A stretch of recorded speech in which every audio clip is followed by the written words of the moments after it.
అందరికీ praise the lord. ఈరోజు మనం ఉపవాస ప్రార్థన ద్వారా శత్రువును తరిమేయడం గురించి తెలుసుకుందాం.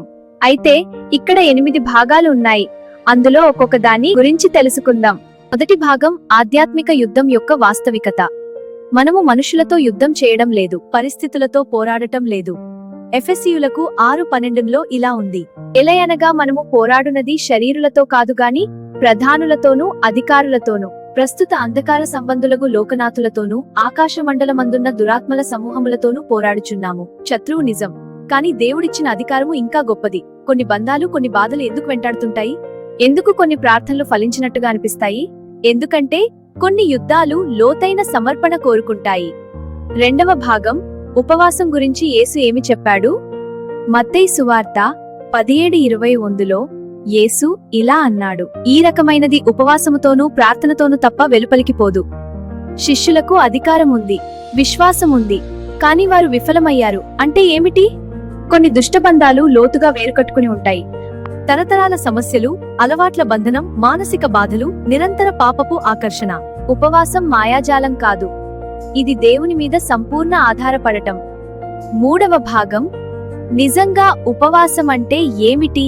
ఉపవాసం అనేది ఆకలితో ఉండటం కాదు, ఇది శరీరాన్ని తగ్గించి ఆత్మను బలపరచడం.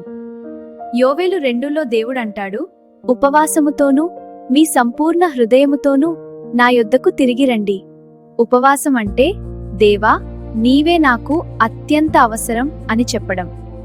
నాల్గవ భాగం ఉపవాసం శత్రువును ఎందుకు బలహీనపరుస్తుంది? ఉపవాసం చేస్తే గర్వం కూలిపోతుంది, శరీర నియంత్రణ పెరుగుతుంది, ఆత్మీయ జాగ్రత్త పెరుగుతుంది, ప్రార్థన శక్తివంతమవుతుంది. యేసుక్రీస్తు మత్తయి సువార్త 4లో 40 రోజులు ఉపవాసం చేశాడు. తరువాత శోధన వచ్చింది, కాని యేసు వాక్యంతో జయించాడు.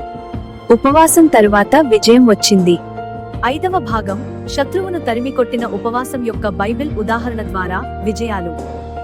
ఎస్తేరు ఉపవాసం. ఎస్తేరులో యూదులపై ప్రమాదం వచ్చినప్పుడు 3 రోజుల ఉపవాసం జరిగింది. ఫలితం శత్రువు యోచన విఫలమైంది. దానియేలు ఉపవాసం. దానియేలు 10వ అధ్యాయంలో 21 రోజుల ఉపవాసం చేశాడు. మొదటి రోజు నుంచే సమాధానం పంపబడింది, కాని ఆత్మీయ యుద్ధం జరిగింది. ఉపవాసం అతన్ని నిలబెట్టింది. తొలి సంఘ అపొస్తలుల కార్యములు 13లో సంఘం ఉపవాసం చేసింది. పరిశుద్ధాత్మ మాట్లాడాడు. ఉపవాసం స్పష్టతను, శక్తిని ఇస్తుంది. ఆరవ భాగం సరైన విధంగా ఉపవాసం ఎలా చేయాలి?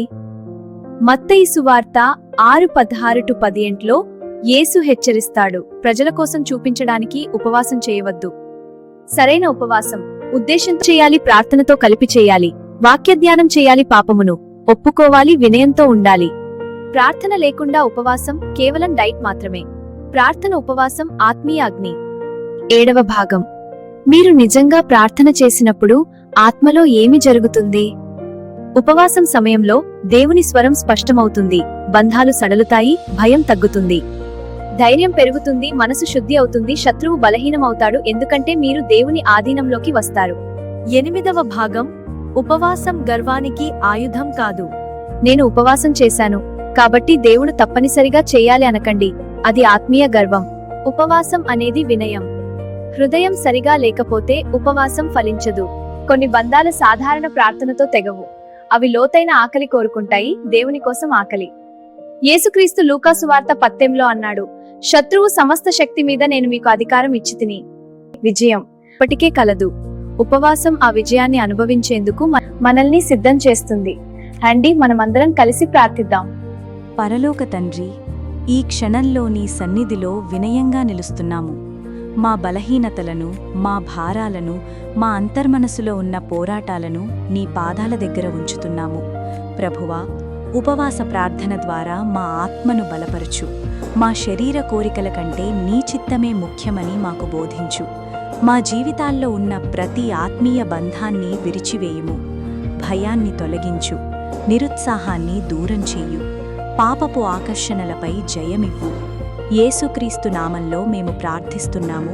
శత్రువు యొక్క ప్రతి యోచన రద్దు కావాలి. మా ఇంటిలో, మా కుటుంబంలో, మా మనస్సులో నీ శాంతి రాజ్యమేలాలి. పరిశుద్ధాత్మ, మా హృదయాలను పరిశుద్ధం చేయు. మాకు స్పష్టత ఇవ్వు.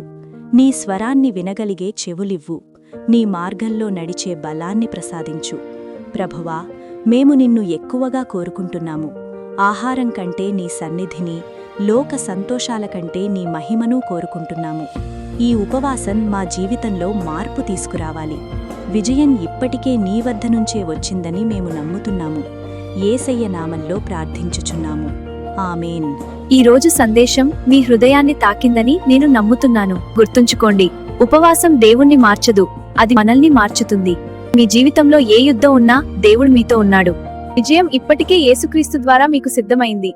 ధైర్యంగా ఉండండి, ప్రార్థనలో నిలకడగా ఉండండి. మళ్ళీ కలుద్దాం దేవుని కృపలో. అంతవరకు దేవుడు మిమ్మల్ని దీవించునుగాక. ఆమేన్. God bless you.